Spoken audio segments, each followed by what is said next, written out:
In this video, we're going to explore another functional group that has a carbonyl called an ester. Again, you're not going to have to worry about writing the IUPAC name. So esters have a carbonyl and an ether group. So that is the ester group. They are synthesized from the reaction of a carboxylic acid and an alcohol. Esters are found in fats and oils. They're typically responsible for the aroma and flavor of bananas, oranges, and strawberries. The most common method for the preparation of esters is Fischer esterification. An example of a Fischer esterification is shown below. We have a carboxylic acid plus an alcohol. So this is a carboxylic acid plus an alcohol. Then we have heat and H+, so we need an acid catalyst.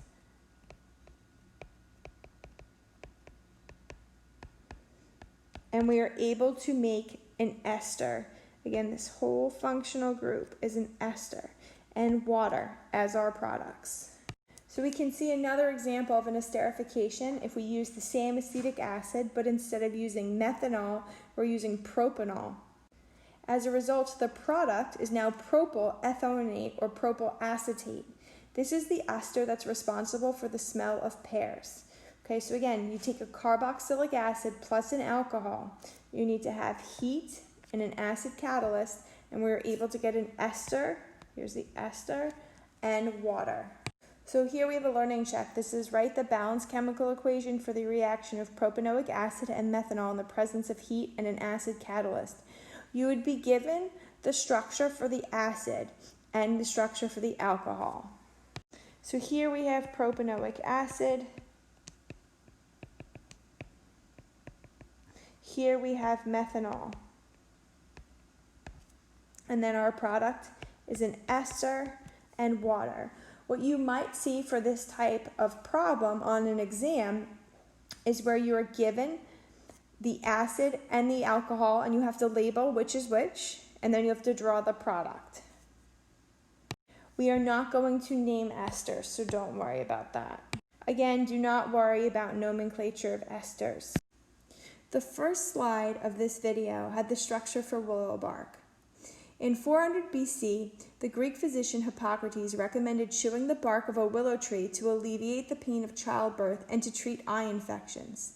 The active component of willow bark was found to be salicin, a compound composed of salicyl alcohol bonded to a unit of beta-D-glucose. Hydrolysis of this compound in aqueous acid, followed by oxidation, gave salicylic acid, which is shown here. Salicylic acid proved to be an even more effective reliever of pain, fever, and inflammation than salicin, and without the latter's extremely bitter taste. Unfortunately, patients quickly recognized salicylic acid's major side effect. It caused severe irritation of the mucous membrane lining of the stomach. In the search for less irritating but still effective derivatives of salicylic acid, chemists at the Bayer division of IG Farber in Germany treated salicylic acid with acetic acid in the presence of an acid catalyst and heat to produce acetylsalicylic acid, also known as aspirin. And you can see here, okay, we have an ester functional group. Aspirin proved to be less irritating to the stomach than salicylic acid, as well as more effective in relieving the pain and inflammation of arthritis. Oil of wintergreen or methyl salicylate has a pungent minty odor and flavor. It is also an ester of salicylic acid. It is used in skin ointments, it can pass through the skin, and acts as a counter-irritant, producing heat to soothe sore muscles.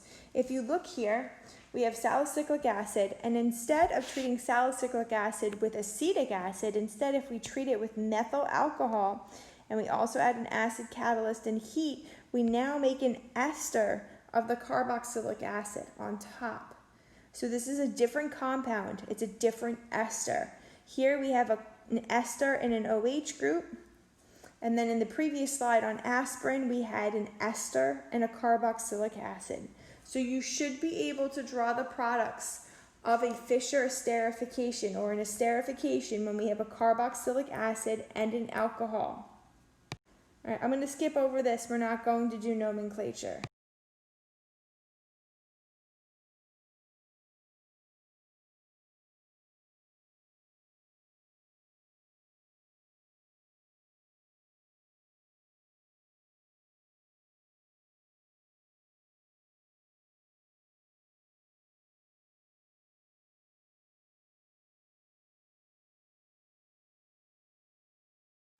As we stated previously, many of the fragrances of perfumes and flowers and the flavors of fruit are due to esters.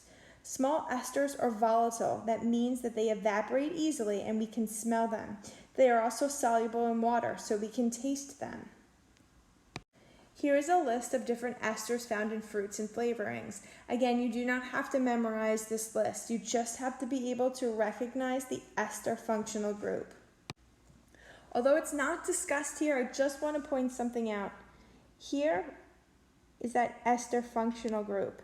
Just note that an ester is going to be less soluble in water than a carboxylic acid. The reason is it can only accept hydrogen bonds. Also realize that the intermolecular forces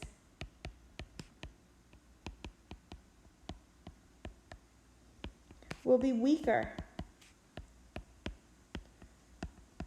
So when we looked at intermolecular forces way back in chapter 6, we talked about how they relate to boiling point. Esters have lower boiling points because they have weaker intermolecular forces than, say, a carboxylic acid of similar molecular weight. So esters, when in solution with just an ester or itself, can only form those dipole-dipole interactions where your carboxylic acids can form hydrogen bonds. That is why esters are volatile or evaporate easily, because their intermolecular forces are weaker than found in other molecules that can form hydrogen bonds. All right, you're not going to have to worry about this. You will have to worry about identifying the functional group. So here's my structure. So if I give you a structure and say circle the carboxylic acid, you should be able to circle the carboxylic acid. If I say circle the ester, you should be able to circle the ester. Esters can be hydrolyzed. When esters are hydrolyzed, they are going to be hydrolyzed into carboxylic acids and alcohols.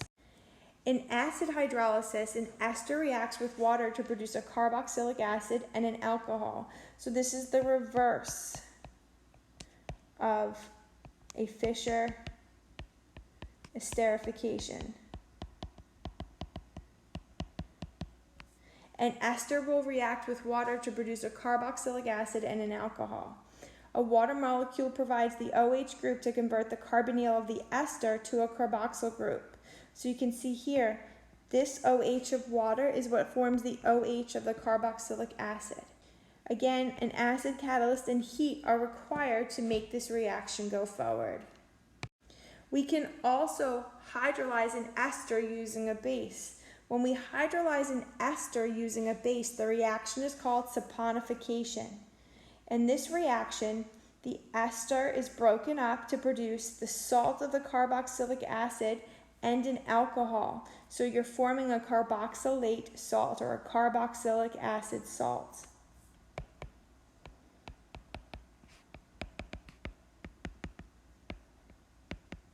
When the carbon chain of this carboxylic acid salt is long enough, this is what forms the basis of soaps and detergents. We'll explore that concept more when we look at lipids in greater detail. So here we have to write the balanced chemical equation when methyl acetate reacts with. Now, I'll give you the structure for methyl acetate. All right, so here's our structure for methyl acetate. You should be able to draw the products. You should know for A that the products are going to be a carboxylic acid and an alcohol. This is the reverse of a Fischer esterification. For B, we're going to form a carboxylic acid salt plus an alcohol. So if we go to this last slide, you can see here's my carboxylic acid, here's my alcohol. Here's my carboxylate salt. here is my alcohol, right? So given an ester, you should be able to draw the two products of these hydrolysis reactions.